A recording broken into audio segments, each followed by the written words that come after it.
Maaseh chapter 15. And certain men came down from Yehuda and were teaching the brothers, unless you are circumcised according to the practice of Moshe, you are unable to be saved. So when Shaul and Barnabas had no small dissension and dispute with them, they arranged for Shaul and Barnabas and certain others of them to go up to Yerushalayim to the emissaries and elders about this question. So being sent on their way by the assembly, they passed through Phoenicia and Shomeron, relating the conversation of the nations, and they were causing great joy to all the brothers. And having arrived in Yerushalayim, they were received by the assembly and the emissaries and the elders, and they reported all that Yah had done with them. And some of the believers who belonged to the sect of the Pharisees rose up, saying, "It is necessary to circumcise them and to command them to keep the Torah of Moshe." And the emissaries and elders came together to look into this matter. And when there had been such a dispute, Kepha rose up and said to them, "Men, brothers, you know that a good while ago Yah chose among us, that by mouth the nations should hear the word of the good news and believe.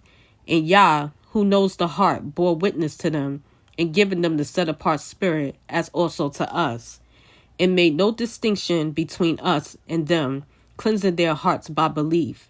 Now then, why do you try Yah by putting a yoke on the neck of the taught ones, which neither our fathers nor we were able to bear? But through the favor of the Master Yahushua Messiah, we trust to be saved in the same way as they." And all the crowd was silent, and were listening to Barnabas and Shaul, declaring how many miracles and wonders Yah did among the nations through them.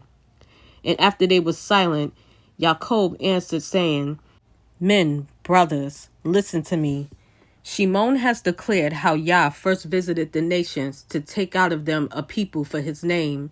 And the words of the prophets agree with this, as it has been written, 'After this I shall return and rebuild the booth of David, which has fallen down, and I shall rebuild its ruins, and I shall set it up, so that the remnant of mankind shall seek Yah, even all the nations on whom my name has been called, says Yah, who is doing all this, who had made this known from of old. Therefore I judge that we should not trouble those from among the nations who are returning to Yah, but that we write to them to abstain from the defilements of idols, and from whoring, and from what is strangled, and from blood. For from ancient generations Moshe has in every city those proclaiming him being read in the congregations every Sabbath." Then it seemed good to the emissaries and elders, with all the assembly, to send chosen men from among them to Antioch with Shaul and Barnabas, Yehuda being called Barsabba and Silas, leading men among the brothers, having written by their hands this, the emissaries and the elders and the brothers. To the brothers who are of the nations in Antioch and Syria and Cilicia, greetings. Since we have heard that some who went out from us have troubled you with words, unsettling your lives to whom we have no command, it seemed good to us, having become of one mind, to send chosen men to you, with our beloved Barnabas and Shaul, men who have given up their lives for the name of our Master Yahushua Messiah.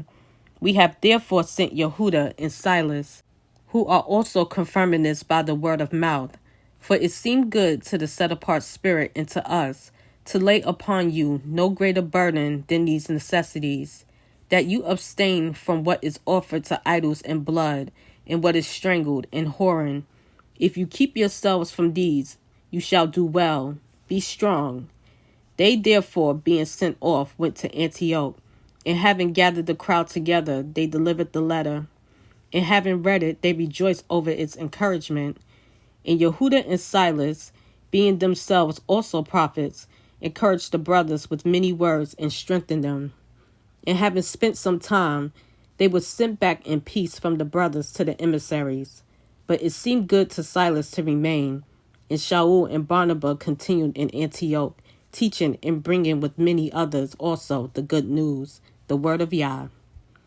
And after some days, Shaul said to Barnabas, "Let us now go back and visit our brothers in every city where we proclaim the word of Yah and see how they are."